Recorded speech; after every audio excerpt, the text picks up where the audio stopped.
I didn't expect the world to end on a Wednesday. I was just scrolling through my phone, half tired from work, when I saw the photo.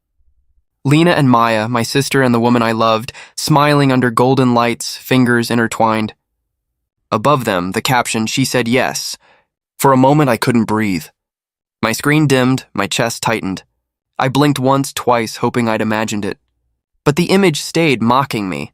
I called Maya. She didn't pick up. Then Lena called me. "Ethan," she said, her voice shaking just enough to sound rehearsed. "Tell me it's a joke," I whispered. "It's not." "I wanted to tell you sooner, but what?" "You thought I'd what? Cry? Beg?" "Ethan, please. You knew," I cut her off. "You both knew." She went silent.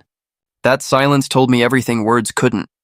I laughed, bitter, broken. "You're my sister, Lena. How long have you been lying to me?" She exhaled. "Since last summer?" "You were so in love with Maya, I didn't know how to—" "You didn't know how to what?" "Betray me quietly?" I said, my voice cracked. I wanted to sound angry, but it came out small, hurt. "She didn't love you, Ethan," Lena said softly. "She chose me." For a second, I didn't even recognize my own voice. "You mean you took her?" I hung up before she could answer. My hands were shaking. The room felt too small, the air too thick. My phone buzzed again, Maya this time. I stared at her name. I couldn't bring myself to answer. I walked outside. The sky was gray, the streets wet. Somewhere people were laughing, living normal lives. I felt like a ghost walking among them. 3 years. 3 years of late-night calls, promises, and plans. I remembered her whispering, "You're the only one who really sees me." What a lie that turned out to be. I found myself outside the venue where the engagement party was happening. Through the glass doors, I saw them. Maya glowing under fairy lights, Lena by her side. My family clapped, proud and blind. My mother spotted me through the crowd. Her smile faded, guilt flashing across her face. She mouthed, "I'm sorry." I turned away. Rain started falling, soft at first, then heavy. I didn't move. It felt right, like the sky was crying for me. Someone called my name from behind, probably my father, but I kept walking. My shoes splashed through puddles, my reflection breaking apart with every step. By the time I reached the street corner, I felt empty. I whispered to myself, I was the only one who didn't know. And in that moment, I realized something cruel and simple. Love doesn't break you all at once. It kills you slowly, one truth at a time. I hadn't slept. Every time I closed my eyes, I saw them. Lena's smile, Maya's ring, my own reflection somewhere behind them, blurred and useless. When morning came, my mother knocked softly. "Ethan, can I come in?" I didn't answer, but she pushed the door open anyway. She stood there holding a tray of coffee and toast, pretending it was a normal day. "Eat something," she said. "You look pale." "I look betrayed," I replied. "Different symptom, same cause," she sighed. "Your sister didn't mean to hurt you." "Then who did?" "Maya? Dad? You? Elena?" My mother's name slipped out like a weapon. "You knew, didn't you?" Her silence said yes. She placed the tray on the desk and stared at the floor.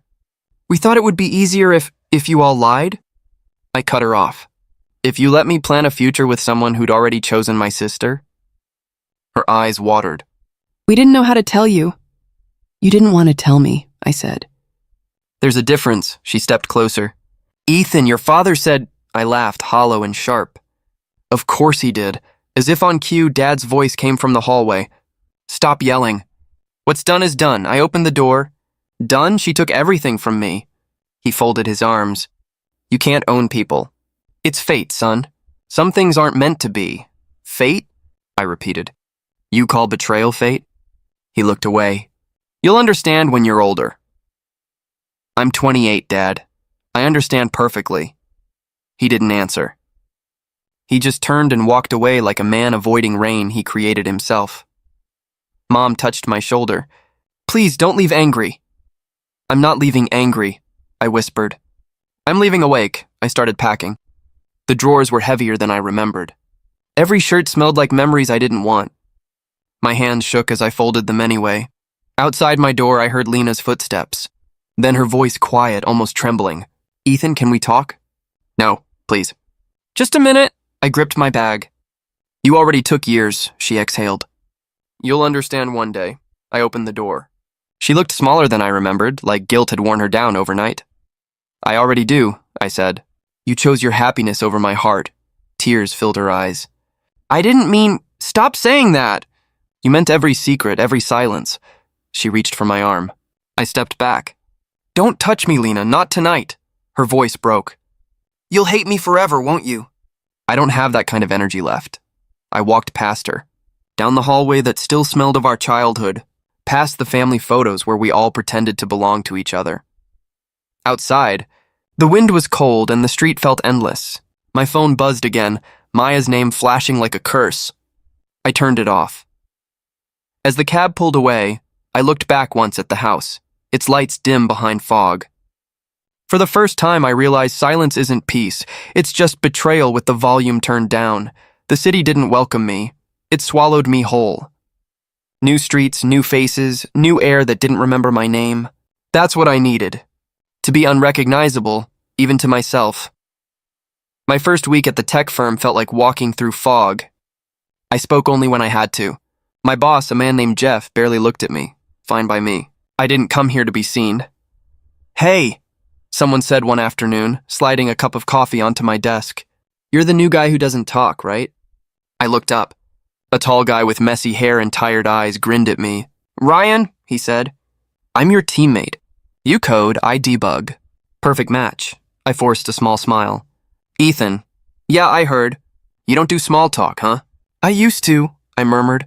Ryan leaned back in his chair. Used to mean something broke. I stared at my screen. Something did. He didn't push. That was the first thing I liked about him.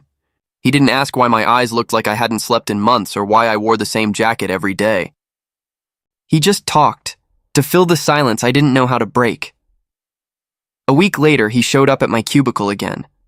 You ever laugh, man? Not lately, he grinned. Then we're fixing that.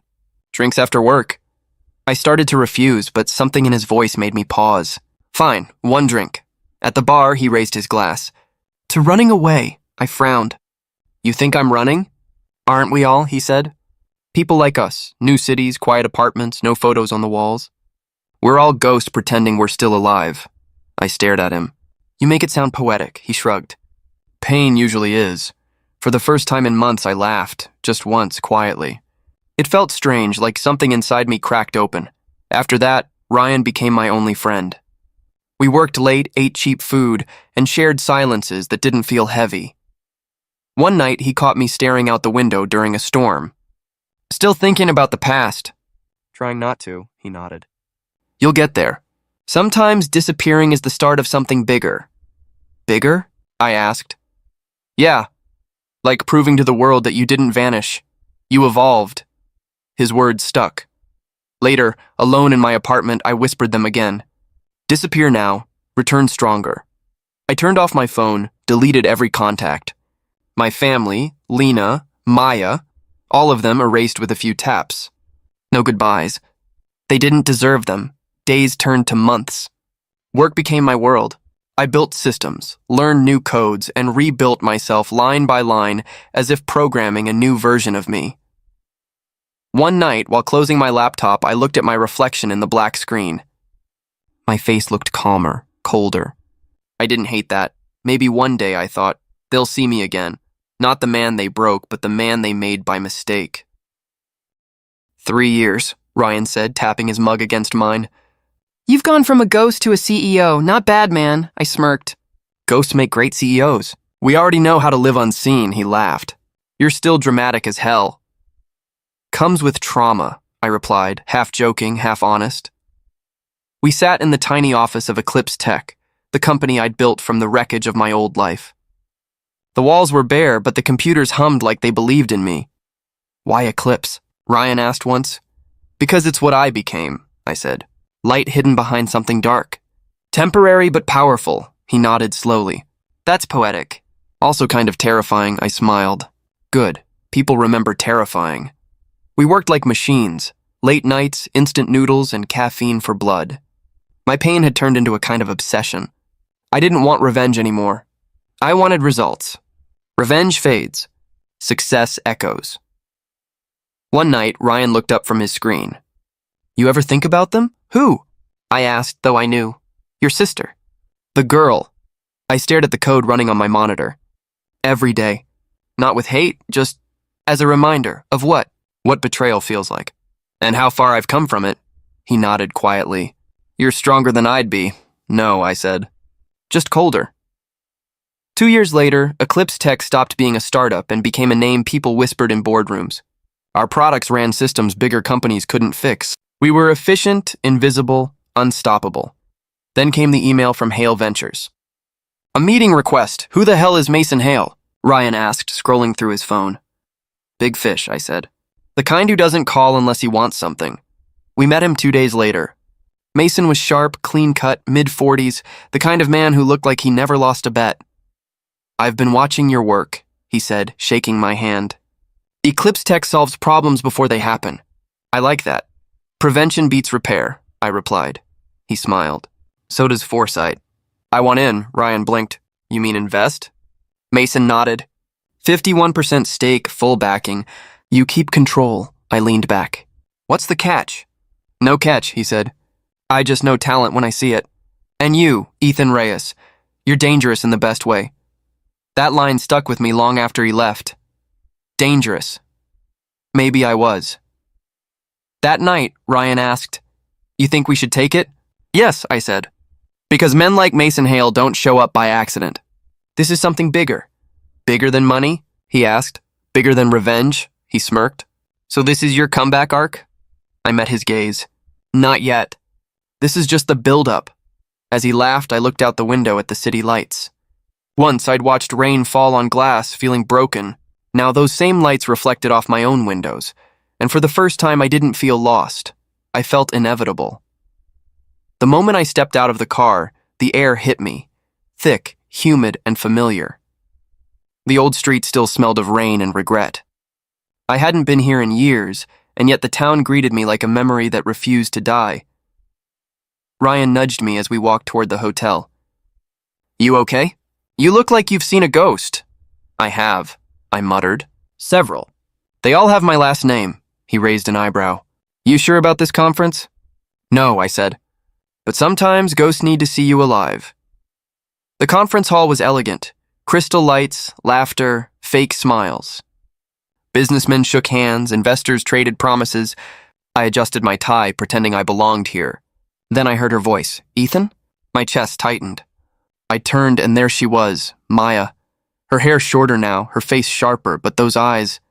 Still dangerous, Maya, I said, my voice colder than I intended. She smiled, that same practiced sweetness I once fell for. You look... different, I returned the smile. So do you. Some things age better than love, her smile faltered. Still the same with words, I see. Only with people who earned them. She exhaled, glancing at the floor. I didn't think you'd come back. Neither did I. But business has a way of digging up the past. Daniel's here too, she said quietly. He's presenting for Cruise Industries. Of course he is, I said. He always liked the spotlight, she hesitated. You're not still angry, are you? I laughed, a hollow sound that drew a few curious looks. Angry? No, that's too small a word. I just learned how to breathe without choking on the memory. Her eyes softened. I never meant to hurt you, Ethan. Then you shouldn't have tried to love me and my sister's world at the same time. She looked around nervously. Can we not do this here? Relax, I said. We're just two old friends talking. Right? Her lips trembled. I heard about Eclipse Tech. You've done... Amazing, I leaned in slightly. You mean without you? Don't twist my words, she whispered. Why not? You twisted everything else. Before she could answer, a voice interrupted. Maya! There you are. Daniel Cruz. Taller, older, still wearing arrogance like a suit. He extended a hand. Ethan Reyes, heard a lot about you. I'm sure you have, I said, shaking it firmly. Small world, huh? He laughed. Too small, I replied, meeting Maya's eyes. Almost claustrophobic. Maya shifted uncomfortably as Daniel started chatting about deals and partnerships, unaware of the current slicing the air between us. When they walked away, Ryan appeared beside me. That looked intense. Past due, I said. You want to leave?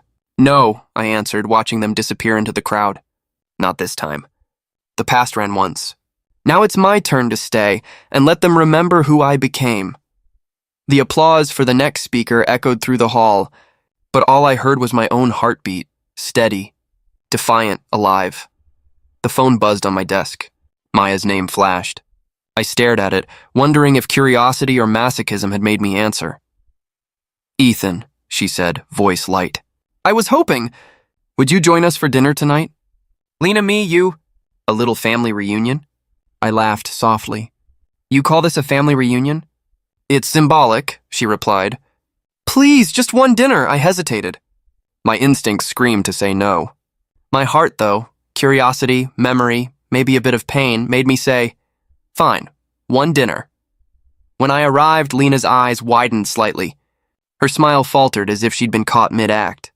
Daniel, her husband, gave me a polite nod but didn't hide the tension in his jaw. "Maya, Ethan," Lena said, voice tight. "I didn't expect you so soon."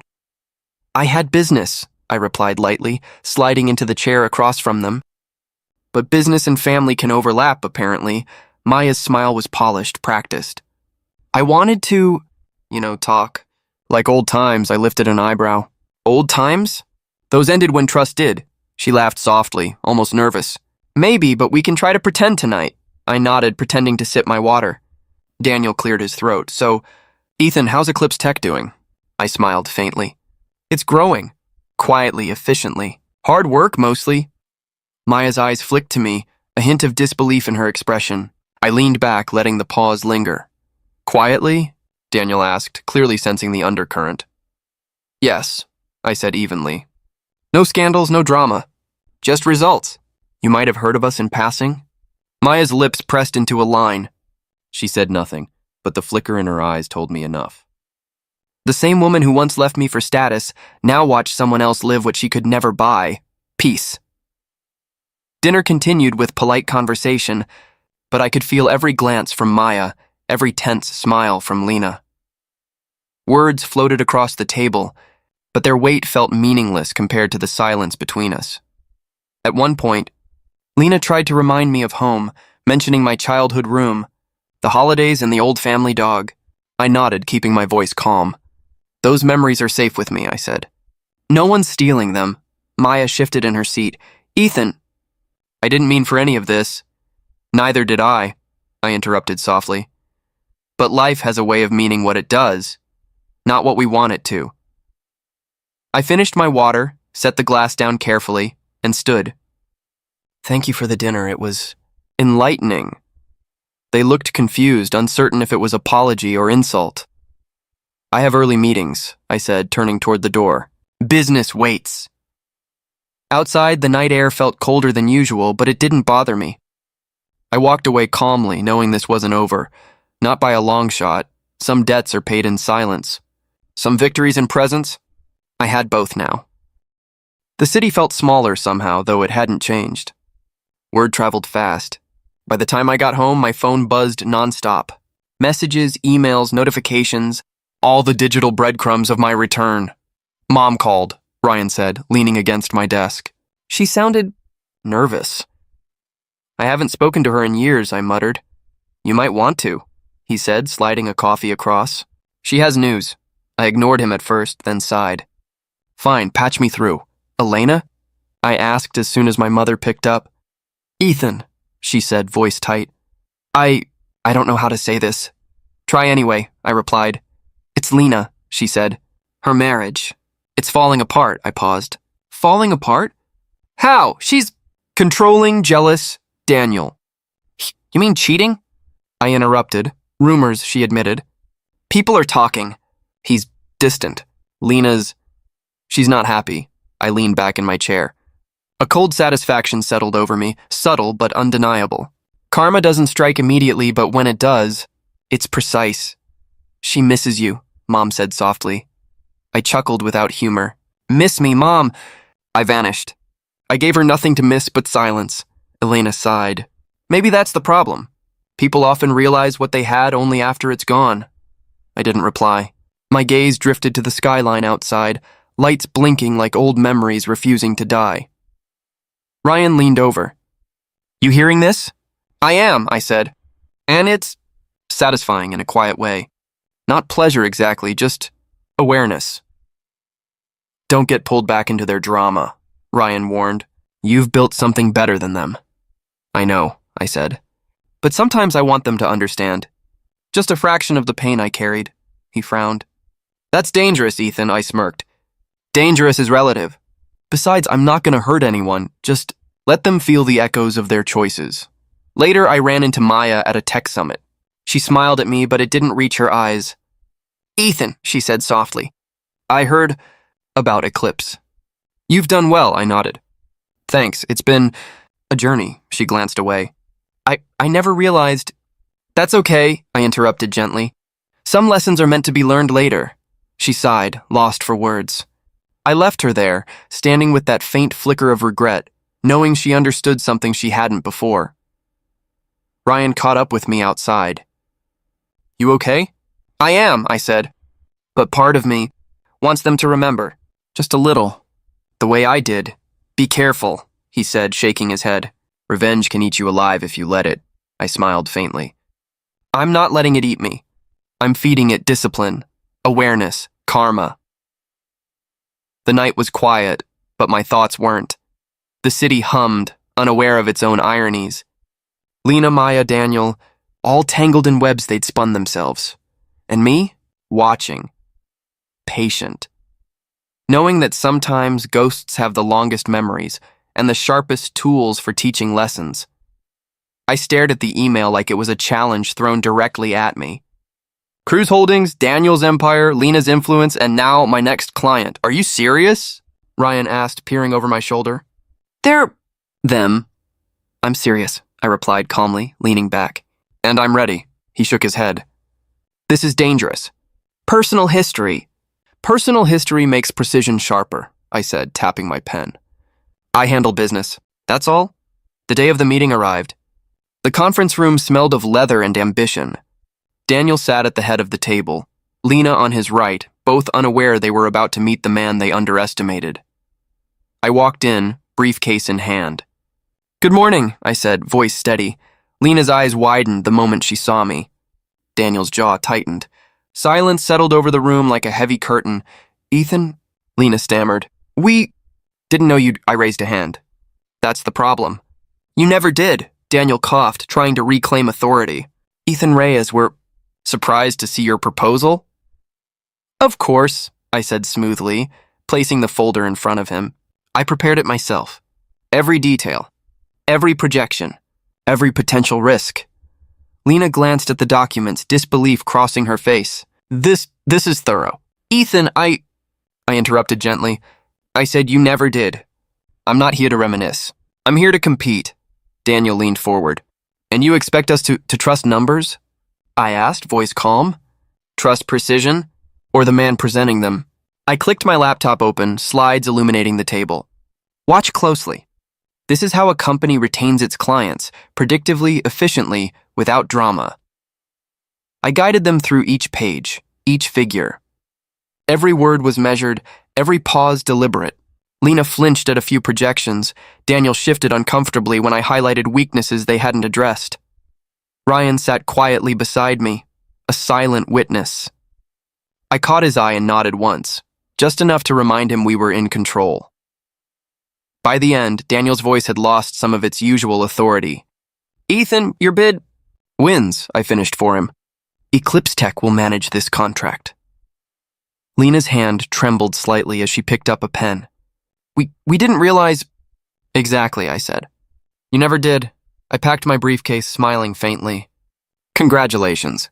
I hope this teaches you something about presence, foresight, and consequences. Outside the conference room, Ryan exhaled. You didn't just win a contract. You just shifted the entire power dynamic. I allowed myself a slow smile. Power isn't taken. It's earned, or handed over by those too blind to see it leaving. Back at the office, I looked at the skyline, imagining Daniel pacing in his office, Lena biting her lip. Their empire suddenly smaller. Some victories don't require anger. They require calm, patience, and perfect timing, and I had all three. The knock at my door was soft, hesitant. I wasn't expecting anyone. Maya? I asked cautiously as I opened it. She stood there, eyes red, mascara streaking her cheeks. Her hands gripped the edge of my shirt like a lifeline. She began, voice trembling. I made a mistake. I raised an eyebrow, keeping my tone even. Mistake? Yes, she whispered, stepping closer. I should have chosen you. I wanted to say something, anything, but I stayed silent, letting her words hang. Her lips quivered. I thought I wanted stability, comfort, power. I thought I was smart, but I wasn't. I was wrong. You were wrong about a lot of things, I said quietly, keeping my distance. I know. Her voice cracked. I know. And I held up a hand. Stop, just stop for a second. Her hands loosened slightly, but she didn't move away. Ethan, I needed you, and You didn't choose me, I whispered, voice low, steady. You chose what I could give you. And now, you want what I became without you. Her face fell. Ethan. I took a step back. I stood in the rain years ago, Maya, alone, soaked, broken, and I survived. I grew. You weren't there then, and you're not here now. She shook her head, tears falling freely. But I see you. I see what you've built, what you've become, and You see me? I interrupted, but only as an echo of your mistake. Not as the man I am. Not as the man I became because I survived the one who left me behind. Her shoulders slumped. I never thought, don't start with excuses. I've heard them all. I've lived them all. She reached for me again. Please, just listen. I gently removed her hands from my shirt. No, Maya, not tonight. Not ever like this. Her eyes searched mine, desperate, pleading. You could forgive me. I don't hate you, I said. But forgiveness isn't a doorway back to something that's dead. You wanted someone else, and I let it go. Now I've moved beyond that. Beyond you, she whispered. I'm sorry. Yes, I said softly. You are, and that's enough. For you. I stepped aside and closed the door, the click echoing in the empty apartment. Leaning against the door, I exhaled slowly. My chest ached, but it wasn't heartbreak anymore. It was strength. I sank onto the couch, letting the quiet fill the room. The past was gone, and for the first time I felt lighter. No longing, no regret. Just power, the quiet, unwavering kind that comes from surviving and thriving alone. Outside, the city hummed. I could almost hear the distant echoes of her words, but they no longer reached me. I was here. I was whole, and nothing she said could change that. The morning news hit like a hammer. Daniel Cruz's infidelity wasn't a rumor anymore. It was splashed across every headline, every social feed, every TV screen. I sat in my office, hands wrapped around a cup of coffee I didn't want to drink. Ryan leaned in, whispering, "That's brutal." I didn't respond. Not yet. I watched Lena's empire unravel in real time. PR teams scrambling, staff whispering, clients canceling contracts. The empire she built, or thought she did, was collapsing like sand. The phone rang. My mother's name flashed. Elena, I said cautiously. Ethan! Her voice trembled. I don't know what to do. Lena, she's lost everything. She's devastated. I closed my eyes, feeling the old tug between blood and justice. Mom, I said slowly, you know I've never been one to intervene in what people sow themselves. She's your sister, she cried. You can help her. I stayed silent. She doesn't understand. Mom, I said firmly. Tell her. This is what happens when love turns into a game. Her sobs filled the line. Ethan, please, she's my daughter. I exhaled slowly. I said what needed saying. That's all I will do. The line went silent. Then she hung up. I leaned back, staring at the skyline outside. I felt empty but free. Freedom doesn't roar. It whispers. It arrives when the chaos finally stops tugging at your chest. Ryan's voice pulled me from my thoughts. You okay? I am, I said. Some lessons aren't meant to be softened, he frowned. Blood, family, you're ruthless. Not ruthless, I corrected. Just honest. Honest with myself, honest with the people who chose their own paths over truth. The media continued its frenzy. Daniel's infidelity, Lena's failure to act, the crumbling empire, they were all fodder now. The same people who once adored them were now merciless. I allowed myself a small, grim smile. They finally understand consequences, I murmured. Ryan shifted uneasily. Does it feel good? No, I said. It feels clean, like a storm has passed, leaving only clarity behind. I poured myself another cup of coffee. The office hummed with quiet efficiency. My empire was untouched, thriving. My heart, healed and tempered, beat calmly under my chest. The phone buzzed again. Another news alert. Another scandal. Lena and Daniel reduced to cautionary tales, their pride swallowed by public scrutiny. I stood by the window, watching the city awaken to their downfall. I thought of all the years I spent running, rebuilding, waiting, and now... It had happened without me lifting a finger. Justice, karma, consequence. It wore many faces, but tonight it felt perfect. Ryan cleared his throat. You ever going to check on her? I shook my head. No. Some lessons are meant to be learned in ruins. I turned away from the skyline, from the headlines, from the chaos I had witnessed. For the first time, I felt untethered. Free. And nothing, not betrayal, scandal, or heartbreak, could touch me again. The office lights were dim when I heard the soft knock. I wasn't expecting anyone. Ethan? I turned. Lena stood there, shoulders hunched, eyes red. Her usual poise was gone, replaced by something raw, fragile. Lena, I said, keeping my voice steady. It's late. I needed to see you, she said, voice trembling. I can't sleep. I studied her face, searching for the sister I knew. All I saw was someone unrecognizable, shaped by envy, regret, and pain. She swallowed hard. I was jealous, she admitted finally, voice breaking. You always had everything. Peace, talent, love. I wanted something that was yours. I didn't respond immediately. The words hung between us like a storm waiting to break. You took her, I said softly, letting the accusation rest on the air. Lena flinched. I didn't mean to...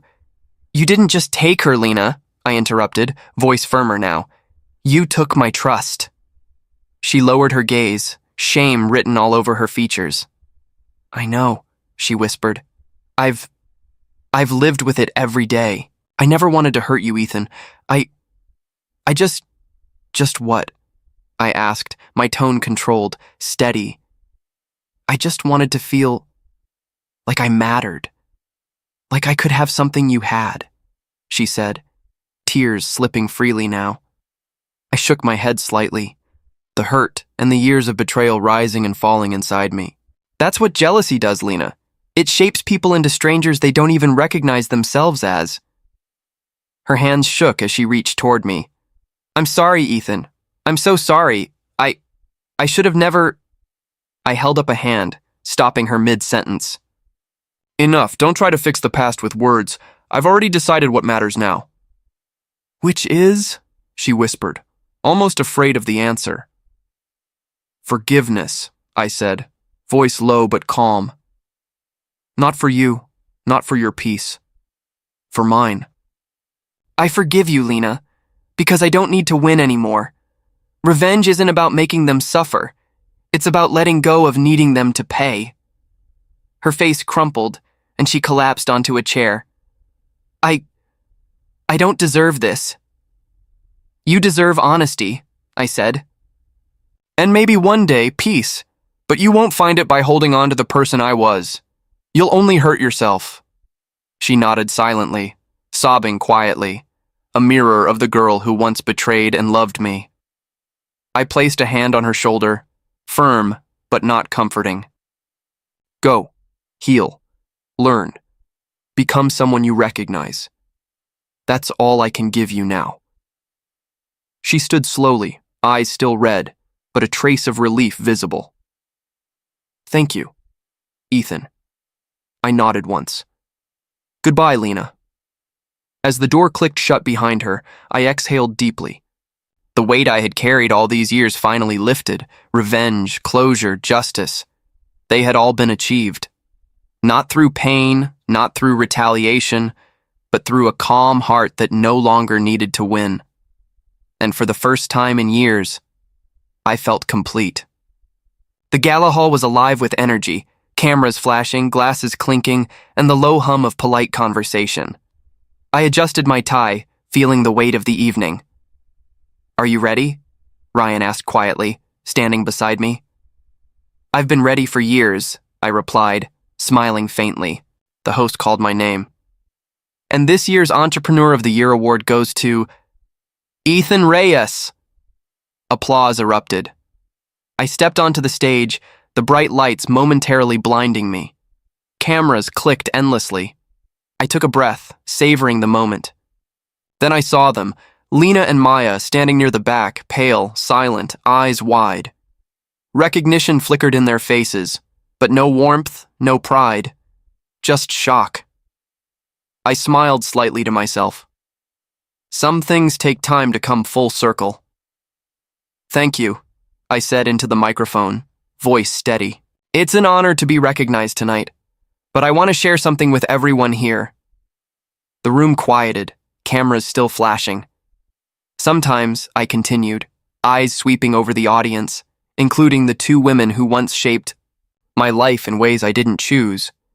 "The best revenge is not anger, not retaliation." A pause. Lena's lips pressed together. Maya's gaze flickered down. "It's becoming everything they said you couldn't be," I said, letting the words settle like a stone in a pond. "Excellence, strength, peace, living your truth without apology." A murmur ran through the crowd. I could feel the weight of history behind my words. Every betrayal, every heartbreak, every moment I'd vanished and rebuilt myself stronger. "Tonight," I said, holding the trophy lightly in my hand, "I stand not because of what I lost, but because of what I chose to become. That's the real victory." Applause thundered through the hall. I let it wash over me, every clap and cheer echoing like a liberation I had waited years to feel. Ryan gave me a small nod from the side of the stage, pride and quiet satisfaction in his eyes. I glanced at Lena and Maya one last time.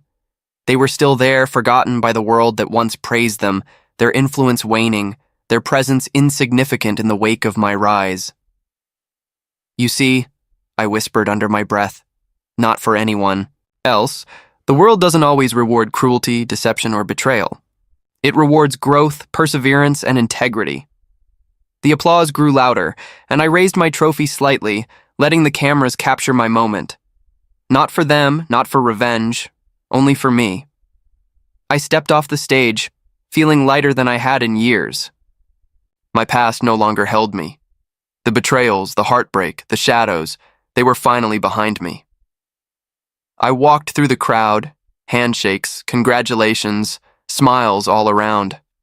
But the brightest glow came from inside me, a quiet, unshakable peace. Tonight, I didn't just claim an award. I claimed my life back, and for the first time in a decade, I was free. The road back home felt shorter than I remembered. Maybe because I wasn't running anymore. The trees, the familiar turn near the old bakery, even the cracked pavement leading to my parents' house. It all looked smaller now. Ryan parked beside me and glanced at the house. "So, this is where it all started?" "Yeah," I said quietly. "And where it ended," he smirked. "You sure you want to do this? No dramatic confrontations left? No revenge speeches?" I laughed softly. "I've retired from drama. I just came to see what peace looks like." We walked toward the porch. The air was heavy with nostalgia, but not pain. The wind carried faint echoes of old laughter, the kind that used to sting. Now it just felt distant. Ryan nudged my shoulder. "You ever think about how far you've come?" "All the time," I said. But not out of pride. More like disbelief. That pain could build something worth living for. He looked around. "You came back stronger." I shook my head, smiling. "No, I just stopped living for people who never saw my worth," Ryan chuckled. "That's poetic. Should have said that at the gala instead of the revenge line." I smirked. That line wasn't for the crowd. It was for the ghosts, he nodded slowly. "So what now?" Another company? Another empire? Maybe, I said. Or maybe just a quiet life. Success feels different when you're not chasing validation. We stood there for a while, watching the sky fade into gold and purple. The old wooden door creaked as I opened it. The scent of worn-out memories filled the air, my mother's cooking, Lena's perfume, and faint traces of my father's cologne. Ryan stayed by the door. You good? Yeah, I said, touching the wall. For the first time, yeah, he smiled. Then let's go. You've seen it, felt it, forgiven it. Time to live again. I took one last look around. The photo frames, the empty hallway, the spot where I once packed my bags in silence. Funny, I murmured. It used to feel like this house held me hostage. Now it's just walls and wood. Ryan turned to leave. You ready? More than ever. We stepped outside, the air crisp and calm. The sun dipped low, casting long shadows that stretched across the yard like echoes of the past finally letting go. As I locked the door behind me, I whispered to no one in particular. They took my love, but I took my life back. Ryan glanced over. What was that? Nothing, I said with a small smile. Just peace. We walked toward the car. The house stood silent behind me, but this time it didn't feel like goodbye. It felt like release. The storm was over, and I was finally free.